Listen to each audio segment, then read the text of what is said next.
Hello. Hello, how are you Hello. guys doing? I'm here today with my Hi. mom, Yeah. Leslie Kamali, and Amanda Jones, and And I Amanda see and here Amanda P. Onomatopoeia.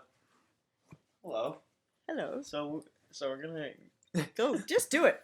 All Come right, on. we're gonna just do it then. Yeah. All right, cool. Go. All right, so first question I have No, for just you say hello. You didn't is do hello I did yet. say hello. You didn't You want yet? me to go back and say Yeah. hello? Just okay, hello. And there's our intro. Okay, so my first question. Let's hop right into the interview. Where did you grow up? Tell us about where you grew up. I grew up in Worcester, Massachusetts area. Jeez, where's that? That's in central Massachusetts. And I was born outside of Boston in a town called Watertown and moved to Holden, Massachusetts when I was about 3. Lived there till I was 6 and moved to Paxton where I spent the rest of my childhood. And do people in Worcester pronounce it Worcester, or is it like Worcester? It's Is there pronounced it? Worcester. Yeah, I know there's an accent. Well, it's Worcester. Worcester. How would you say it with Worcester. the accent? Worcester? Worcester. Say it one time. Ours are left out. Do you have like a example of something, like a term you would say with a hard accent? Park the car in Harvard Yard. Park the car in Harvard Yard. Mhm. So Worcester sounds like a fun place. Do you have any would you like to share any scary experiences you've had in Massachusetts? Well, I have lots of interesting stories about my childhood. And as you know, I have this fear of snakes. Um, and my fear started, I was a horseback rider, and we used to ride at this big old farm outside of Worcester. And we had to put our tack in this room that. Okay, stop for a second. You can keep going. I'll cut it out. Okay. Where were you tack? The tack room, which was up these rickety stairs. We'd have to carry our saddle and bridle up. And I was little, I think I was 5 or 6, probably 6, and carry my own saddle. And you kind of pull yourself up on this rope and rickety stairs and go through this screen door, and it would shut behind you. And one day I walked in, and there was a cat. And I looked down at where the cat was sitting, and I saw the head of a snake. The cat had eaten most of the body off. So there must have been an Whoa. inch or two of his body. And it was, That's a neck. yeah, writhing. Just neck. It was just a neck. And it was writhing, but panicking. And it lunged and jumped. And I had my riding boots on, and its mouth was wide open.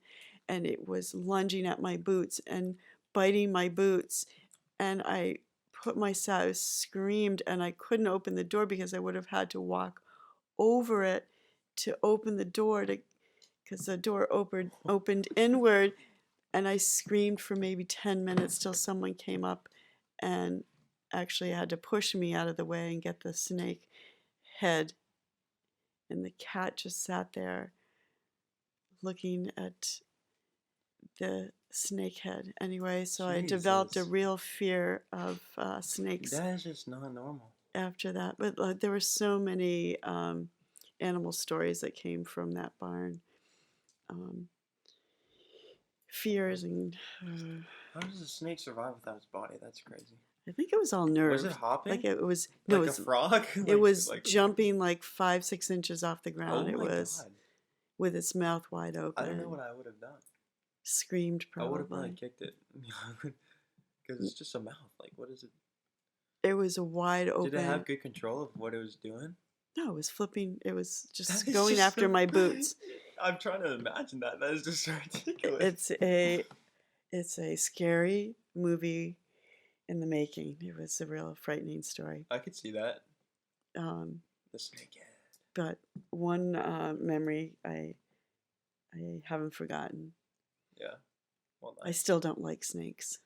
And I used to like them before that. I would pick them up, the garden snakes I would pick up, and we put in buckets and we keep, and not anymore. I don't care for snakes. What about cats? The cats that was the real bad guy in the story. Well, there's some cat stories from the barn too. No, There were no. so many cats at that barn, and we, as kids, wanted to claim the kittens that were born, and Okay, you might as well tell the story then. so this is another crazy barn story. And going up again to put my tack away and my brushes, and the brushes were in this different area, which is that hayloft. And as I was putting my brushes away, I could hear these little sounds of kittens crying, and it's going mew mew really softly. And I went to find where they were, and I found barn board that had broken in the hayloft where there was this hole, and I could hear them in that hole. And so I put my hand in, and I felt this little warm body in my hand. And again, I was probably 6, maybe 7 at this time. And I tried to pull that kitten out of the hole, but it was really heavy. It was really heavy. And I finally got it to the hole, and I saw why it was so heavy, because it was attached at the stomach to 2 other kittens. So it was 3 Oh my kittens, God. 3 heads, and 1 big body. Jesus. Was a really freaky, scary sight too, with Hull, yeah, to see. So, and I didn't throw the kitten, I didn't drop it, I pulled it carefully and I laid it down, and I was a little freaked out, and I called for help, and there still was 1 little kitten left in there. One normal one? Yeah. All That normal lights one out. must have been Was not, freaked out. but it was because there were so many kittens that were not spayed and neutered, and they would just have kittens, and they were all inbred. So you're saying there was inbred? They were inbred, Oh, yeah. God. I didn't even know those. So those kittens didn't live very long, but another good scary story from the barn to tell. And I could go on and on with those stories, but I don't want to bore the audience. And you lived in the barn, huh? I did. I spent a lot of time in the barn, and ended up riding throughout my early adulthood. All right. Well, thanks for letting me interview you. It was great hearing these stories and hearing how and where you grew up. So, thanks. Anytime, hon. All right. Oh, let's hear that. That's so crazy. You gotta edit it, okay? I gotta edit it. What was wrong with it? Get the beginning part out. You said you were gonna cut that out. No, I like the intro. All right.